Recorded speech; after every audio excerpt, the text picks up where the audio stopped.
Welcome, ladies and gentlemen, to Neo Tokyo's official podcast, Interlinked. Huge shout out to our sponsor, Playa3ull Games. They are inspired by gamers and funded by their community. They have a epic game on the Epic Games Store, a third-person shooter called Nexus. Hop on in there and check that out. They're also currently selling nodes, so if you're interested, check that out at their website, playable.games. That is a 3 instead of a B on Playable. Now strap in for the rest of this episode of Interlink. I'm joined today by Jay from M87. How are we doing today, Jay? I'm good, man. How are you doing? Doing great. It is a nice, beautiful day here in the Northeast. Finally, we were getting smoked out by those Canadian wildfires. I mean, I live in Canada, so yes, we are definitely smoked out by the Canadian wildfires. Oh, damn. Are they pretty close to you? How's your air quality been? Oh no, it's they're not close to me. I think they're mostly in like the eastern side of it. So I'm more out of Ontario, so it's like the haze is there, but it is what it is. I mean, it happens every couple of years, so Yep, I lived in Denver for a long time, so certainly familiar with wildfires. Um, but let's dive into it. Would love to get a little introduction for yourself, and then we can dive into M87 and take the conversation from there. yeah, for sure. I mean, there's not much to say about me in as far as things go. I've been was hired on by M87 Messier to be the host of their pod their sorry their X Spaces, where it's we do a Virgo DAO investment talks series where we will bring on new upcoming projects or projects that want to be involved for to hopefully garner investment proposals by our Virgo DAO treasury. So we usually do like a half hour spotlight on just the specific project. We kind of do an outline. It's the same with the way that you guys are doing it, not podcast, but it's on X, and it's the same kind of thing where we just kind of go over, highlight the people, highlight the project, what they're doing, where they're going. We kind of focus on utility based projects in that sense because we're not about like meme stuff or anything like that. We're more like we want to build a strong community around us of like-minded individuals where we're gonna just generally raise all boats with the tide. You know what I mean? Yeah, absolutely. Just I guess to dive into a little bit of background on yourself, how'd you get into crypto? I got into crypto 3 or 4 years ago, probably yeah, just after 2020. Just like there was a big boom in Bitcoin. I had heard about crypto before, and I never really thought too much about it. Kind of, my friend was talking about it, and I was like, well, maybe I'll get into this. I had some time off due to COVID, and I was like, I'll start researching, and then got into it, put some money in, learned about some projects, learned how to use a wallet, kind of ground up stuff. And then from there, I worked with a project for a long period of time since launch. And then we were actually on one of the older Virgo DAO podcasts or spaces. And then the people from M87 liked my energy, I guess. And they said, hey, do you want to come and do, talk for us? And I said, absolutely, man, let's go. And that's the rest is kind of history. So I've been with them for about 2 years now. I think yeah, I think we're a year and a half at least. So Yeah. it's been fun.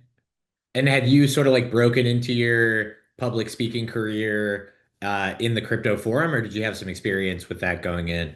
No, man. I'm always a bit of an extrovert, so like I've never had a problem talking to people. Part of my real life job is I deal with customer service a lot, so I'm talking to people about this and that.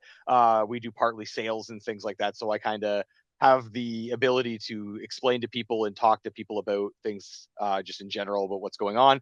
I've always been reasonable at public speaking. People will ask me to come and be the MC at their weddings a lot of times, so this kind of it fit right in. I never really thought about pursuing a career or anything in public speaking, but I know if I do this with for these guys, and when you get a project like what they've got in their entire ecosystem, once I started looking into it and did my research on them, I'm like, yeah, okay, this isn't going to be one of those flash in the pan things where it'll be a job for a little bit and then off into the distance you go. It'll be more of a repeatable thing, and they've been up for running for 3 years now, and just to see the progression of from where it started, they already had like 4 or 5 DApps going, and now the latest 2 to 3 that they've put out have been yeah, it's just ramping up over time. So it's been good.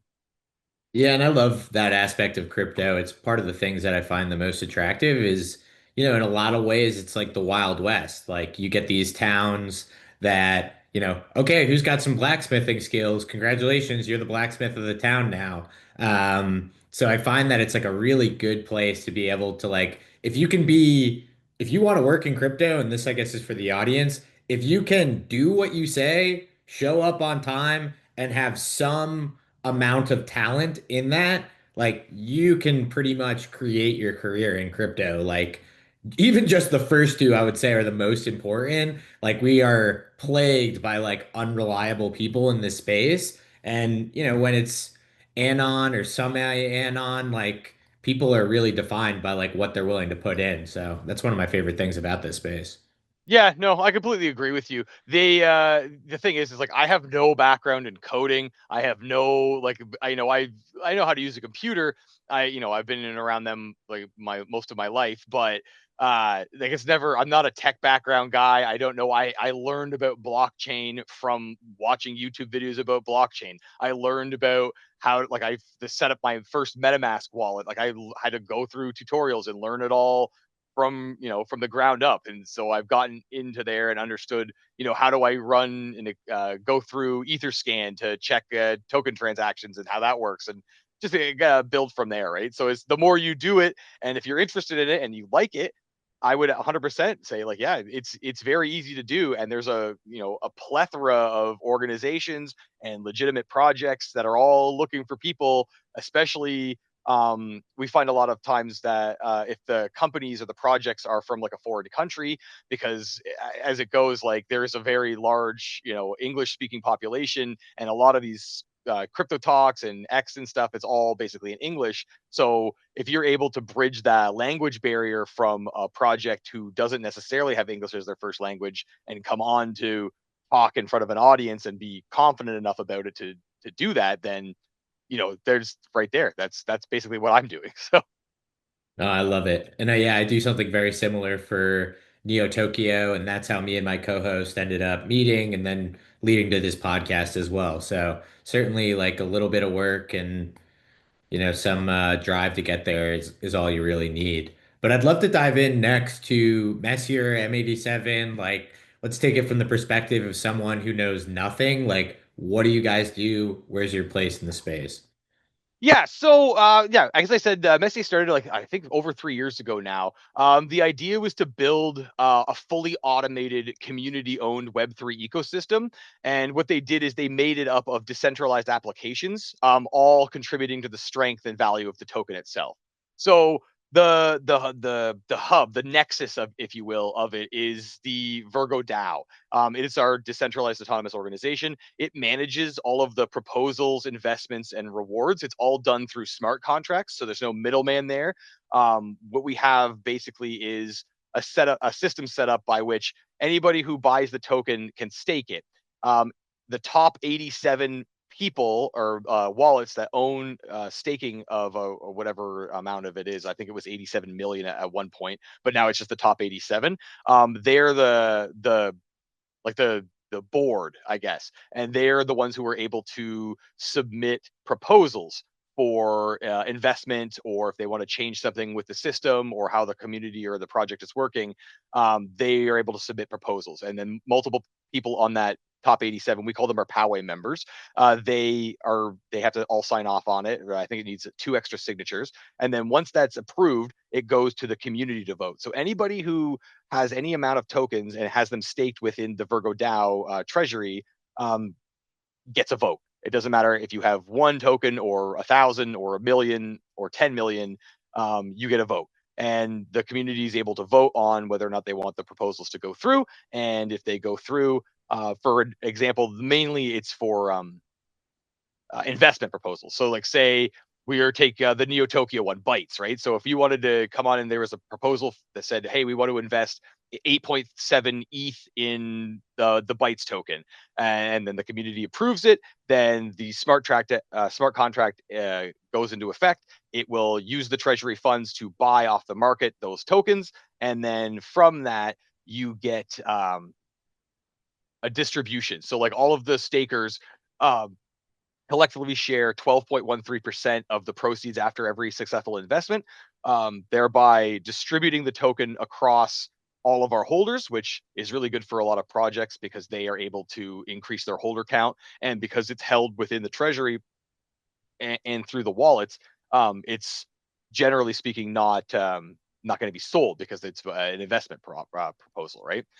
So it helps the newer projects who are up and coming gain that stable holder amount, and then it just goes from there. The other part of it is the selling part. So like if you want, we can do proposals to offload certain things, and if that's approved and goes through, then it all gets distributed back. And the way that it is able to self-sustain itself is that the DAO collects utility fees from all of the connected dApps that directly managing the revenues for the strategic investments, and also for future buybacks and burns of the token. That's a big mouthful. Oh, It's a big project. no, it's super interesting. Obviously, we'll dive into some of the individual dApps because that's an important part of the flywheel to generate the revenue. But so the other, call it 88, 87% treasury, and then can be, eligible for proposals to then sell bigger chunks of those. Basically, what would happen is like the DAO itself like the treasury itself holds a number of tokens of which the investment proposals have gone through. So say if you're buying 8.7 ETH of bytes, then of that 8.7 ETH that is bought off the market, 12.13% of that is distributed collectively amongst the holders relative to the amount that they have staked, right? So if someone's got 10 million and someone's only got 1 million, of that 12.3% that was from the 8 points, this is a lot of math, but from the 8.7 ETH, those people would gain a percentage of the tokens in their wallet held within the treasury. And the remainder It's stays under the DAO treasury. yes, yes. Got it. Okay, cool. And then those would be eligible for proposals in the future to be like, okay, we bought 8.7 ETH worth of bytes. 12% of it got distributed. The remainder, let's say bytes went on a run. The DAO could decide, hey, this is a good time to sell bytes. And then they could go and if that proposal got voted in, then they would get, the distribution of the USDC or whatever they moved into. Well, the proposal to sell would go back into the treasury as like ETH, just to top it up because it's that way. The holders that would share the collective of the 12.13% would continue to hold on it. They can decide to sell it if they want. It's theirs. Like it's a revenue generation system. So if they are they want to be involved in the token, they can withdraw it to their own wallets, and then they can do what they want with it if they need be. But for some smaller things, especially if you're only staking like lower amounts, you're not like the amount of tokens you're going to get is not going to be a lot. But it represents an ability to be combined and collectively have an idea of holding and like being part of the treasury itself, right? So as it does better, you do better. Makes sense. And then let's dive into the dApps, because that's an important part of obviously fueling that ETH then gets used for investments. What are some of the dApps that are available? Oh yeah, so we've got a list of them. I'll go through them one at a time. If we can stop after each one and have a little discussion about it if you'd like. So Yeah. basically, the first thing that we'll talk about is the NFT side of it. It's not necessarily a DApp, but it is an NFT situation where we have created 110 utility NFTs. There's only going to be 110 of them. The value and the utility that they generate is that they act as an additional separate rewards pool for the successful investments. So where 12.13% of the DAO rewards go to all the stakers, if you hold one of these NFTs, and a separate and additional 0.87% goes to the holder of those NFTs as well. Which doesn't seem like a lot, but since there's only 110, it becomes like 110 of them. 0.87% of that amount of tokens ends up being a significant amount, more often than not. It also provides exclusive perks, which include discounts and access to the dApps that we have. Basically, it involves like zero trading fees on the P2P exchange that we have, which we'll talk about in a bit, which adds significant value, right? So we've also created our own marketplace where owners can trade these NFTs. So you can place bids in ETH, and you can all of the percentage of the trading volume flows back into the treasury as well. Got it. And then how'd you guys handle sort of like the logistics around the NFTs? Like, was that a standard mint that you guys launched? Was it a fixed amount, an unfixed amount of total supply? It was a fixed amount, but because it's through the smart contracts. So basically, the way that the Virgo DAO works is when you stake a certain amount of M87 tokens, you are then given a set of like like equal amount of value of other tokens. They're called MTT tokens, which are allows for the when the investment proposals go through and they buy it, those MTT tokens are what determine the amount of the 12.13% rewards you have. So we just did a separate thing for what we call the MOTT tokens. And those are the like Messier object tokens. And that's the separate pool for the 0.87. So it's still all part of one, but they're two separate pools from which the tokens are drawn. Got it. Okay, that makes sense. And then did you guys do any sort of like artwork with the NFT, or is it Oh, just your guys' logo? How'd you guys handle that? Oh no, there's 110 of them, and they're named after the 110 celestial objects that were graphed by Charles Messier, the French astronomer. And so they have pictures on them of the things, and also profile looking picture type things, and they are showing you. We had them designed by our in-house artist, whose Oh, name and I is can't that remember. is that the does that have anything to do with the PFP that you sent me, or that's separate? No, that's a separate one. That they just made Got that for it. me because I was like, do this. I don't personally own one of these objects because they're quite they're very they're not cheap, right? Because they enable you to gain a lot of rewards over time. So the bids on them that go back and forth tend to be slightly out of my price range at the moment. And I would love to hear if you know like some of the inspiration behind going from some of the celestial signs. Like, how'd the team arrive on that? Was there sort of any inspiration that sort of like linked that to the project? I mean, the whole idea behind the Messier and the M87 is based on the Charles Messier as the French astronomer. I think they're all the team founders are very into like astronomy and astrophysics and stuff like that. So they wanted to pick something that they could use and use it as a brand, right? So we're using it as a brand, and we try to tie it into all of the different aspects of it. So like M87 is like the 87 original celestial objects that were discovered by Charles Messier, and then he eventually did up to 110. But so we try to tie the 87 into a bunch of different things, right? So like our proposals are generally like our larger investment proposals are like 8.7 ETH. We originally had our proposal deadlines for like 87 hours. It's a whole like we tried to make a complete branding of Messier in that term. So we wanted to kind of stick together with that. Nice, very cool. And we covered the NFTs. So what are some of the dApps or the next app that you want to talk about? Sure, yeah. The next NFT that we could talk about is it's called OpenHatch. It's available on Web3 and Telegram. Basically, it enables P2P transactions for real world assets and services. So Hmm. basically, we're aiming to provide an easy and safe way to trade by holding buyer payments in decentralized escrow until the seller confirms delivery or service completion. Basically, we try to guarantee that both parties receive what they agreed upon. The example that I like to give for this is especially in the crypto space and anything that you're doing over the internet where you're interacting with somebody that you don't see face to face. For example, like say you wanted to have like a graphic designer. And if you were like, hey, I need you to design a logo for my new project that's coming up. And they're like, okay, it's going to cost you, say, $500. But a lot of times you get into this situation where there's trust issues, right? Like if I do all of the work and then I send it to you and you're like, well, I don't like this, I'm not paying you. The person who did all the work is like, well, I still did all the work. I should get something out of this.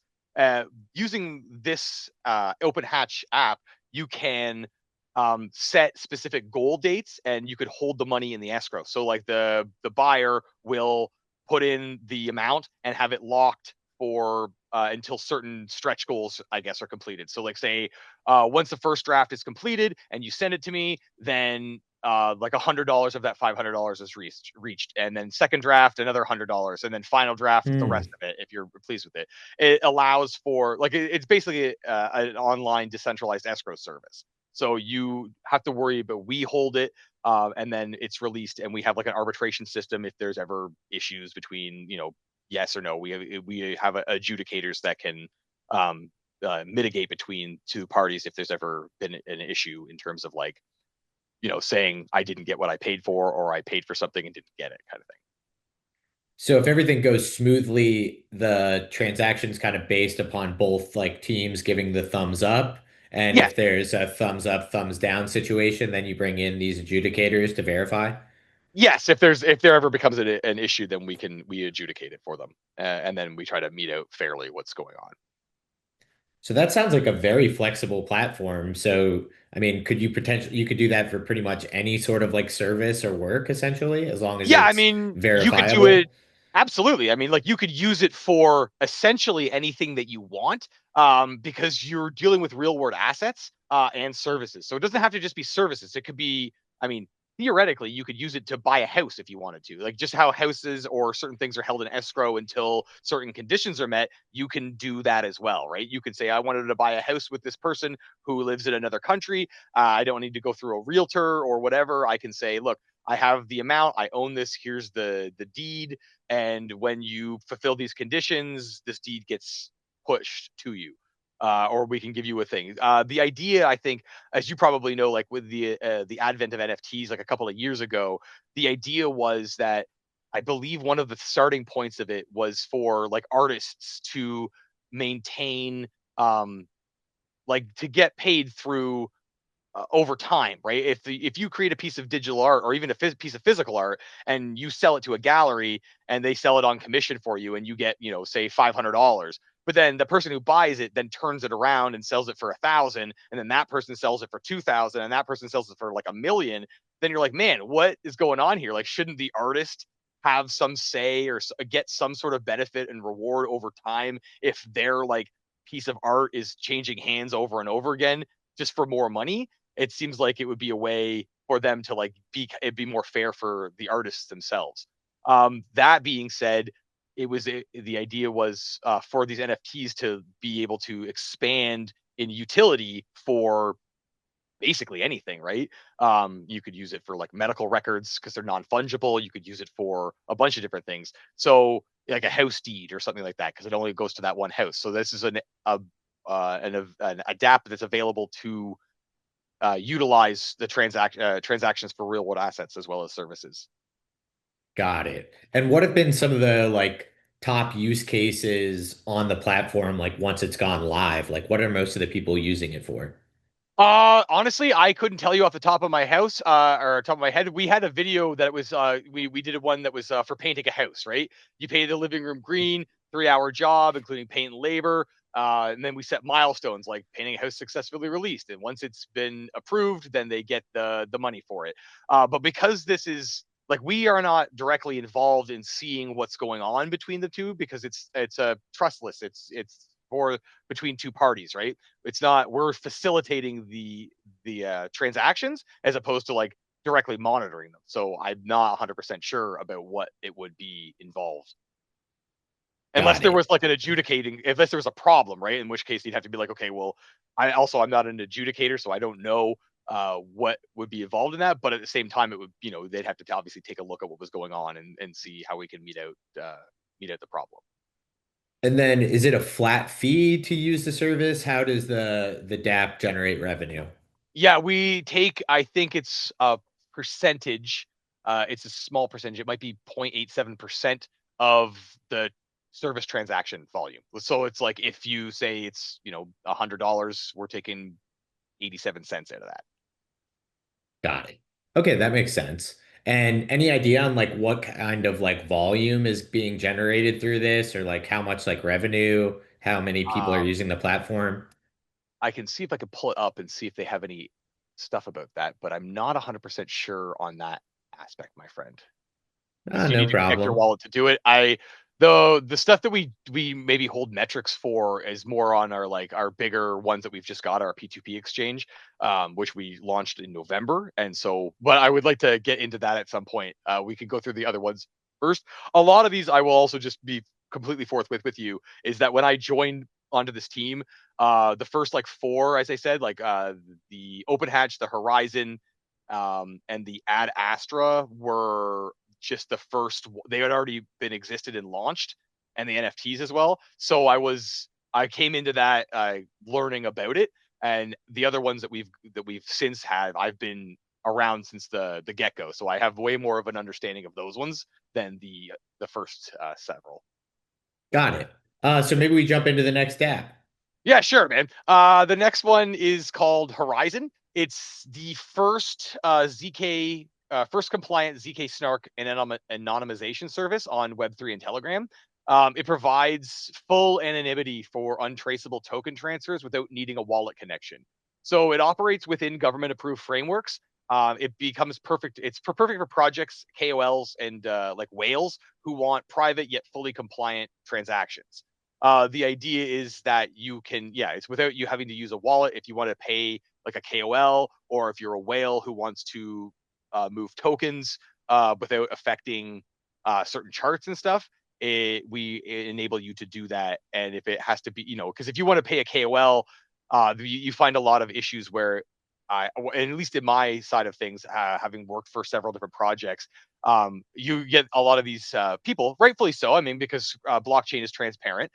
They'll go on and say, "Oh, hey, look, the KOL for this was paid 500,000 of these tokens, so that's why they're promoting it. Like that's what they were paid to do it, so that's what they're doing." As opposed to sometimes where we've had KOLs come and join on to a project and say they want to promote it, and they're like, "We really like this idea, we want to do these things," and then in order to show our gratitude for what they've been doing, we will pay them, but it can be misconstrued by other people as like a payment for them just like fake posting, you know what I mean? And we don't want that. And so this allows like a privacy situation for people who want to get paid for things or want to transfer tokens between projects or whatever, but not having to worry about somebody questioning what it is that they're trying to like, is there ulterior motives or something like that. Because at the end of the day, like privacy is important, despite the like transparency of cryptocurrency. It goes hand in hand with the privacy aspect of it, right? Yeah, certainly a problem. I mean, if you end up as a significant token holder, there's limited options to be able to like move those tokens. Like even if you use something like CowSwap, somebody who's tracking your wallet directly, it might not show up on the Dex feed or the CowSwap feed, but certainly people could be like, okay, well, this big transaction went through. This person had those tokens deposited on CowSwap at about that time. So certainly Right. can understand the need there. And like the other thing too is that you think about it is like, if even if you're paying a KOL to do something for you, there's nothing wrong with that. Like if people do it, everybody does it. That's part of how they make their money, right? Like that's how they run their business, their brand, if you will. But at the end of the day, everybody needs to take profit and do like, you need to live your life. Like if you need to pay your bills and you don't have any money and you've got these tokens sitting here that are worth $50,000 and you need, $20,000 to, pay your mortgage or whatever, like you're going to take profit when you need to take profit. So you don't want to also then be accused. It's like, oh, well, this guy, he was promoting this thing and then he just dumped all the tokens on after he promoted it. It's like, well, kind of, yeah, but that's not the idea behind it. It's like they still want to support it, but at the same time, like you got to get paid. Like if all the crypto just sits in a wallet forever, it is essentially useless. Like it doesn't do anything unless you use it to better your life, right? Or to live your life. Now a word from our sponsors. What's up, crypto gamers? Shout out to our sponsor, Myria. Myria is revolutionizing Ethereum-based gaming with its powerful L2 scaling solution. Think zero gas fees, instant transactions, free NFT minting, and more.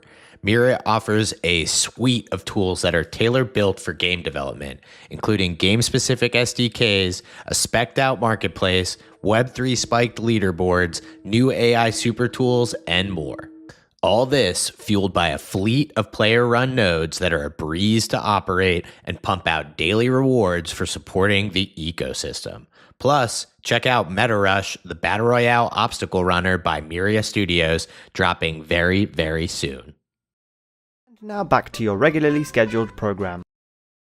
Now, can you get into like how the platform like works? Like how does it preserve anonymity and how does it do it without a wallet connection? I don't have the information entirely about that. I'm not fully in things, but I do have a video I can post to you if you want to put it up about how it is working. It was audited by verified and audited by Bayosin.com, if at that, because they're a very well-known leading auditor for things, so we know that it is all compliant and everything. The idea is that two people go on and they're able to set up a token, choose in the network, and saying how much they want to deposit and for whatever the address is, and then it goes back and forth that way. So you would still need like both parties to use the platform. Am I understanding that correctly? Yes. So the idea is like you don't need to connect your wallet. Like it wouldn't go from wallet to wallet. It would go from wallet to like the horizon and then to the other wallet. But there's the ZK Snark an anonymization service in between that, so then nobody can tell where what's going from where to who, right? So you don't have like a direct Mm. transaction from this place to this place, and you're like, oh, this guy sent it to Uniswap, or this guy sent it to this guy who sent it to Uniswap. It was more of a it was again a part of the anonymization and privacy aspect of cryptocurrency. We wanted to make sure that like people were able to be entitled to the privacy that they deserve. Got it. So these people would have to do it right off the jump. If you're already sitting on a bunch of tokens, obviously people will still notice if those tokens are no longer in that wallet. Right, but I mean, again, like I guess it's yes. At the end of the day, if someone's tracking your wallet, then they're going to be tracking your wallet, and they're going to see everything that comes in and goes out, no matter where it goes, right? Like you can go far in depth and just you can do that, and there are people who do, and as long as but this shows especially if you're moving it between two people, you'd have to be tracking both wallets to see them move out of one and move into the other. I think that's all the questions I have on that DApp. Let's jump to the next one. Perfect. The next one we've got is we when the big AI boom started happening, us like everybody else wanted to jump onto the project or to get our feet wet in the water. So we ended up launching an AI GPU node marketplace. Basically, it is a lend and rent platform that helps server owners turn their unused GPU power into like USDT. So for renters, it provides highly competitive pricing by removing the high operational costs associated with traditional GPU providers, because our AI algorithm will intelligently aggregate and match available resources from lenders with demand from renters, which creates a decentralized managed GPU marketplace for everyone. I don't use extra GPU power because I'm not like trying to run an LLM or anything like that, but you can see that it's used because you can go onto the marketplace and kind of type in what it is that you're looking for, and then the AI algorithm will match you with the best available prices for what you're looking for. Right? Some people they need a high output of GPU power to do certain things, and some people don't need as much. And so instead of having to like browse through different things to try and find the best deal yourself, we implemented the AI aspect of it to aggregate that and show you the best result that you can get for what you're looking for. And the same goes on the other side with the people who have GPU power. They get to provide the set price that they want for it, and it would allocate them with the renters who are looking to rent the power. Now, would this power only be usable for LLMs, or would you be able to use Oh no, it no, for use it for gaming? whatever you could use it for whatever you wanted. It's your if you're able to share GPU power across the nodes, you could use it for whatever you needed to use it for. I would assume that if you wanted to like use because you need GPU power to mine for blockchain, like say if you wanted to do it for Bitcoin, you could rent GPU power to facilitate that if you needed to.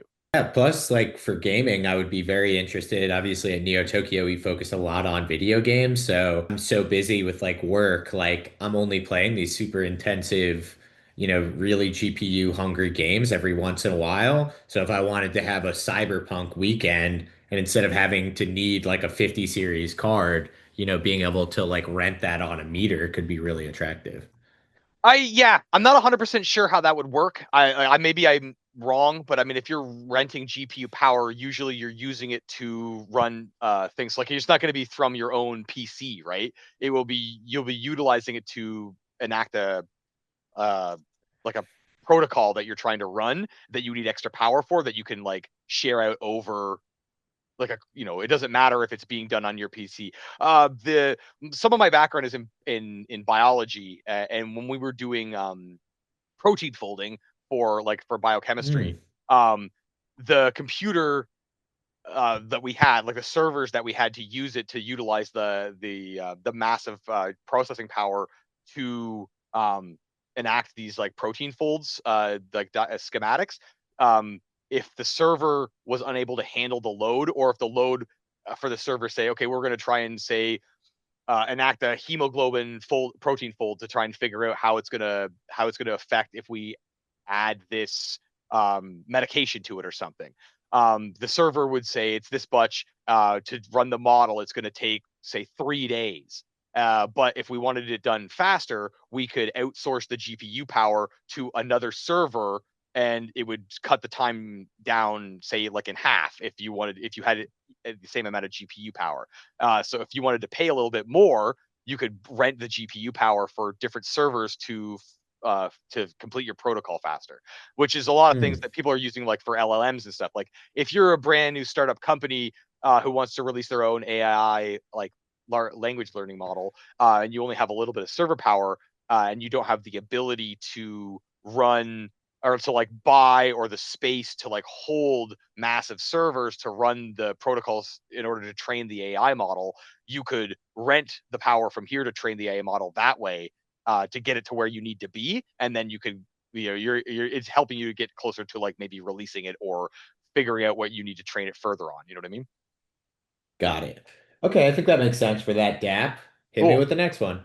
All right, next one. We're getting to the. See, I like it's all been exciting, but I feel like now that we're getting to the ones that are really like, in my opinion, they're like the ones that are the game changing ones, right? So the first one that we've got is we call it Ad Astra. So basically, it's not just a regular crypto wallet. It is designed to be a complete all-in-one payment app and point of sale solution. It's designed to be with you everywhere on your phone, so you could easily handle every aspect of your crypto finances, from private cross-chain swaps, NFTs, regular bank payments, bills, and payment requests. Like if that's not everything, you get to enjoy. In addition to this, we've paired it with a physical debit card that you can link to it. Hmm. Our apps are available uh, on Google Play and the App Store now for Apple. So you can download it right now and go and sign up for it. And it's working. It runs. It's pretty spectacular. You could use it just like it's like a Google Pay or Apple Pay, where you can have it on your phone and tap and pay that way. You can use it to yeah, as I said, you can use it to like make bank payments. You can use it to pay your bills. You can use it for if you wanted to be on the other side of it, like if you were on like as a business and you wanted to accept payments, you can accept payments using the app as well because it'll take payment requests. Oh, that's super cool. I mean, as much as like how difficult was it to get like the debit card set up and like get sort of bank payments? I mean, usually that's like some regulatory hoops. Yeah, no, it was a while. When I started with them a couple years ago, they had just launched the app as it was, but the physical cards we were still in the process of getting a hold of, printed, and ready to go. And then since then, I mean, the legal team had to deal with the regulations and stuff like that because it's all got to be on the up and up. And so it was a little bit of a while to get that started and going, but it's since I believe it was the physical cards were released I believe in like February or March of this year, and so it's been going well. Like, I mean, there's been no issues that I've heard of, and it seems to be it's pretty nice.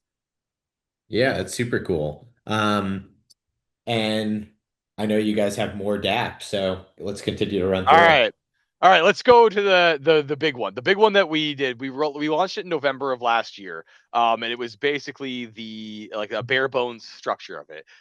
The idea is that we wanted to make it it's called our P2P exchange. We wanted to make P2P trading work the way that it's supposed to work, right? So the idea was we wanted to take the swaps to the next level. So fully on chain, you could using the exchange removes MEV risks, it removes the token taxes, and it removes slippage. So you can Hmm. trade tokens back and forth.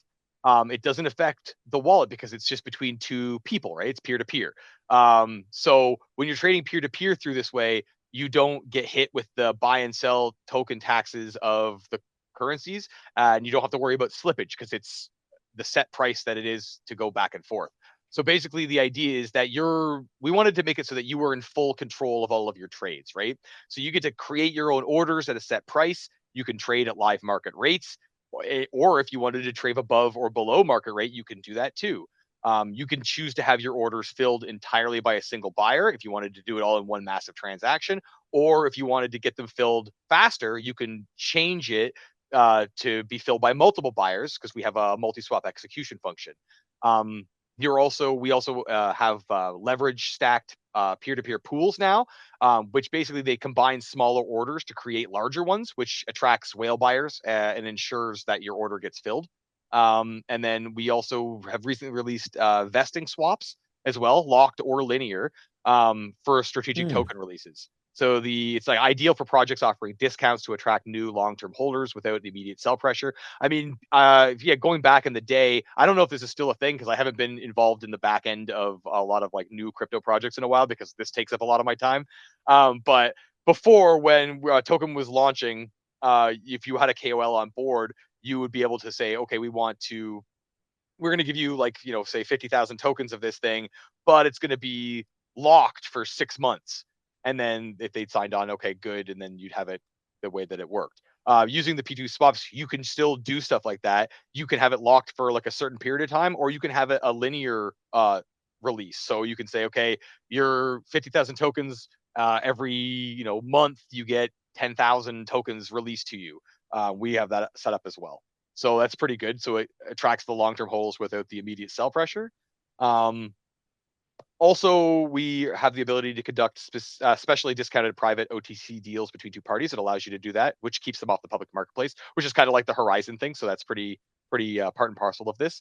And also, we have the ability to set order cancels based on time or price deviation, so that you get to maintain control, right? Because you don't want to set an order saying, "I need to sell this token," and then the token goes up way a lot, and then someone's buying it off of your thing on the P2P exchange for way less than it was, so you don't get hurt on that end of it. We have it available via Web3 or Telegram, and it's the most advanced and most used P2P exchange on the market that we can see, and so far we have it backed by over 150 different partners. Got it. Oh yeah, that's super cool. Now, how have you guys like grown sort of like the network effect? Because obviously, if it's peer to peer, you need people on the other side of the trades. Yeah, So, how have you guys like sort of like developed and grown that out? And like, is it pretty sophisticated at this point where people are able to get, trades and have them move in a reasonable amount of time? Is it like isolated to certain tokens where you have a lot of like demand on the platform? How's it really evolved? my friend, you couldn't have asked a better question because this is the thing we just released this new update for it. Basically, we just released a new set to this, and it's the new what did I call it? I'm trying to think of it. It's called a hybrid P2P DEX. So basically, it combines the price advantages of the P2P trading with aggregated DEX liquidity in one exchange. So it's powered by Smart DEX routing. So basically, any unfulfilled part of your order is automatically completed using our DEX fallback. So you still get to trade with zero slippage, no buy or sell token taxes, thanks to we have like thousands of active users and P2P liquidity providers. So if your order isn't fully filled within your custom time or price settings, you get to set the time. Like if you wanted to say 5 minutes or an hour or 10 seconds or whatever you want, we have used our platform to aggregate multiple different dexes across the internet, the crypto sphere, if you will, to find the best price liquidity for you, so you can sell if you wanted to say sell a token or buy a token, you can buy it through whatever is available on our P2P exchange, and whatever is not available, you can have it reroute to the best priced DEX that we have used for our through our aggregators. Oh, that's really cool. Now, Oh, if you guys are interacting with those dexes, how do you get around slippage? it will pay for how do we get around slippage? That's a good question. So again, that you would still have to set that. So the P2P exchange itself on it, because you're trading peer to peer, there would be no slippage or token taxes. The DEX Yep. fallback part you'd have to set what you want your slippage to be for, right? Got So you it. would still Okay, be in. cool. It goes back to like the way it was basically buying it off the market, but this uses like because we're using DEX aggregators for this and smart DEX routing, it takes the top however many that we've got. It's like as many as we could fit in the for the for the different dexes to find the best one, and then it will pull from the pool of there to give you. So like you're still gonna have to set your preferred slippage on that thing, but that's all in the marketplace. Like if you go and check it out, it's p2p.messier.app, and it's yeah, you can just very intuitive. You can say I want my order to be set. I can set in I want it to P2P exchange for however much, and then after say an hour or whatever, if it's not filled, smart DEX routing. I want because you get to say I want it to be for an hour, and I can say I'm comfortable with say 5% slippage, and it will go as far. It'll do it for you automatically. Got it. So a little bit like cow swap in that aspect, where it's looking for I think cow stands for coincidence of wants. So it like first tries to find other peers who are looking for that same trade on the other end of that trade, and then goes through like more traditional like DEX routing. So that's Yes, very cool. yes. It's kind of like that. This is a little bit more. I believe I'm not. I'm kind of familiar with Cowsum. Like I've used it as an exchange before. I was unaware that it did those things. But with us, because of the way that the P2P situation works, we have both the market of it. So you can trade any token on the P2P exchange market if you want. You can list whatever you want, and you can put an order in to buy whatever you want. But if you're doing saying a sell or a buy, you can run it through not only the market, you can run it through one of our pools as well. And if you're running it through the pools, you can see what's available and say, okay, I want this. I will be able to fill it immediately, and I can smart DEX route it to whatever the most available one is across using the DEX aggregators that we've had, and it's all like automatic. To be frank with you, man, I started using it the other day when I started using it when it first came out, and it was like pretty bare bones, like no shade, but it was it was there and it worked. And there was like a little bit of issues where we had like counters to show things were above or below market value or within 5% or whatever. But the revamp that they just did prior to releasing this newest update, it's like night and day. It looks like a legit like cryptocurrency exchange. It is a legit cryptocurrency exchange. But because it's P2P, you can see the volume that goes through it through each of the tokens and each of the token pairs. And I honestly, I was talking with the guys the other day because I was like just making to rebrief myself on this and be like, man, why would you ever go anywhere else? Like if you can do this and you're buying tokens for projects that you're interested in, and you can buy them and you don't pay slippage, you don't have to worry about slippage, you don't have to pay the token taxes, and you were going to buy it off the market anyways. Why wouldn't you just go through the P2P exchange? Even if there's not a large pool there, you're still getting the best uh, price for what you're putting in, the most amount of tokens for what the money you're putting in, basically due to the aggregation of the DEX fallback. So you're win either way. Yeah, I'm a big advocate for sort of like peer-to-peer solutions and putting in some sort of hybrid so you get the advantages of a DEX with the advantages of peer-to-peer, I think is a really cool system. Yeah, I mean, we're pretty proud of it. It's I like we're touting it as like a first in the space kind of thing because I don't think we've ever seen this hybrid P2P slash Dex thing coming out at such a level where we're trying to combine by those things. The other question I wanted to just fall back to answer for you is like, how are we getting the amount that we're on Yeah. for all these token trendings and stuff like that? Well, we have a very active community in terms of like outsourcing for partnerships and other situations where there's a lot of people we had done through our investment talks. Like we've had over 30 of them so far.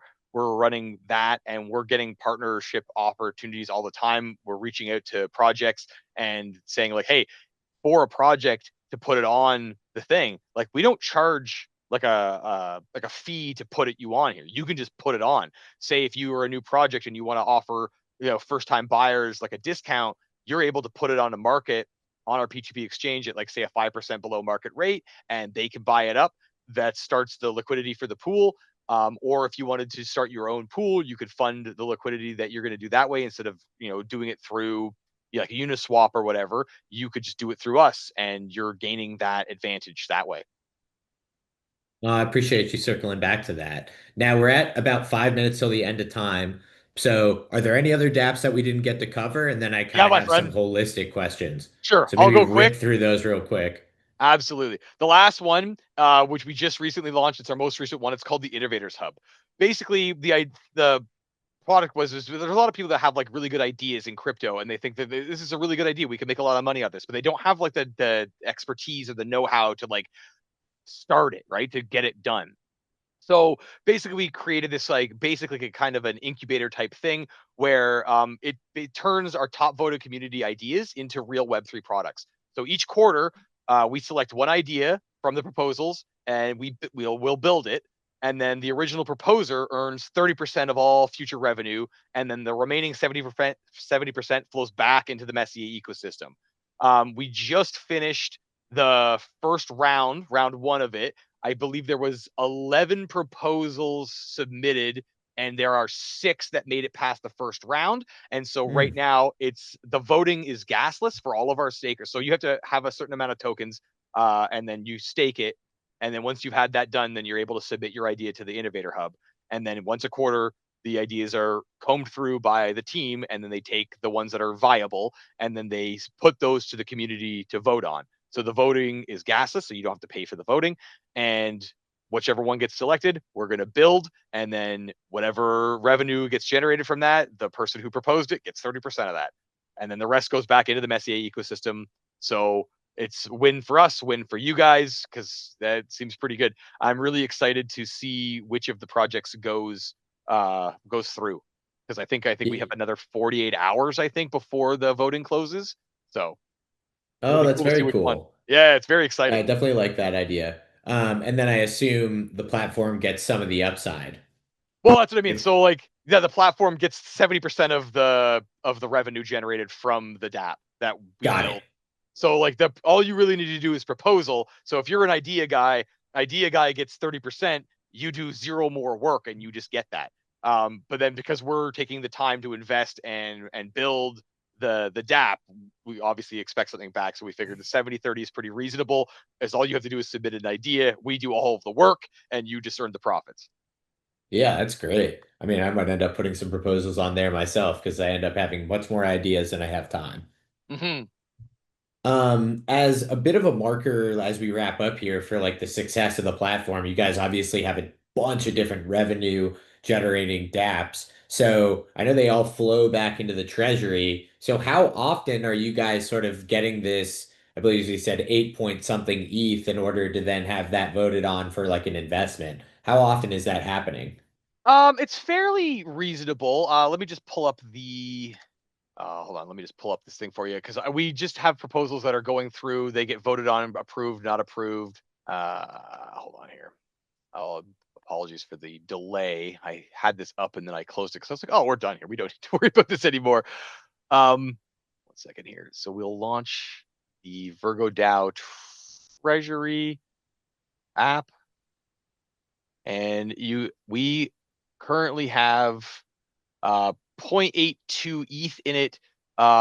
We have 53 successful proposals, and we've got $16 million in TVL right now in the Virgo DAO treasury. So periodically we'll gain them, and the revenue generates. Also, once it gets to 87 ETH, we have what's called like a black hole event, where it will liquidate anything over that and turn it back into profit for the stakeholders in terms of Oh, ETH. nice. So it has, I think we've had 2 since then. So it does roll up fairly quickly. 2 since I think I've been involved. There may have been more, but I think there's been at least 2, maybe 3. So it does roll up pretty quickly. If you check the treasury balance on the virgo.messier.app, you can see it. You don't have to connect your wallet to see it. You can just look and get the information for yourself. But it will show what the different aspects of it are. No, I was just gonna say, definitely wanted to make sure we had an idea for the audience on how much revenue you guys are generating, because that's revenue in this game is king, in my opinion. Yeah. So, Oh, so yeah, right now we've got 49 of Poway users, the top 87. We've got 79 Halo users right now. We've got 243 people using Horizon. We've got 100 using Opa Hatch. We've got 3,100 using the P2P exchange, and we've got almost 400 using Ad Astra. So we're like, it's generating. I'm just going through it. I forgot that we had I forgot entirely that we had a Dune dashboard, and I was like, oh, I can find all these statistics for you right now. So oh, you know what? Shoot me the link for that, and I'll include it in yeah, the description. And as we ran out of time, like definitely anyone in the audience who's interested in learning more, check out that Dune dashboard, and that should yeah. give you guys a good amount of information on how much revenue is being created, and if you're interested in maybe joining the DAO. Hold on, where is this treasury dashboard? I'll get you the link right now. It's just dune.com/messier/virgo if you want to look it up yourself, but I will shoot it over to you right now for the dashboard. There you go. Yeah, it's I forgot entirely that it existed, because it'll show all of the different metrics for what's been going on here. But we also, I believe, have one for the P2P exchange, and it's showing on here. I will find it up for one hot second. We are in the marketplace now, and we get And you can always shoot me them after we wrap up, so don't right. feel like you got to pull it live. Yeah, but I mean, like, you can look at, I can pull it live. I'm already up here. So right now, just between the Messier token, the Messier and USDT, our 1-day volume right now is 10,000. Well, $9,000 American, right? So you can check by the marketplace as well, and we have like each of the things on the exchange you can click, and it's very interactive. We also have like a little AI bot that if you have any questions, you can submit to that, and it'll give you the best answer that it can. Got it. Okay, sweet. Well, definitely encourage the audience to go and check out those resources. We'll provide them down in the description. Jay, I want to really thank you for your time. You dropped a ton of knowledge on us. I know I learned a ton, but really appreciate you joining us today. Yeah, man, I really want to thank you for having me on. I love to stress that I am such a huge fan of these freeform conversations. It is much better to have like a back and forth interaction between somebody than to be like a strict AMA, like, what are your dApps? How are you doing it? What's next for you guys? Like, what, the same tried and true things. And then you take questions from the audience where it's like a bunch of random stuff. You're like, listen, I want to make it things good. So thank you for having on. It's been a wonderful experience, and I would love to do stuff like this more often for sure. Hell yeah, I'm glad to hear it. You're very welcome. And big thank you to the audience for joining us today. This has been Neo Tokyo's official podcast, Interlinked, and we'll be back next week with another episode. Take care, everyone.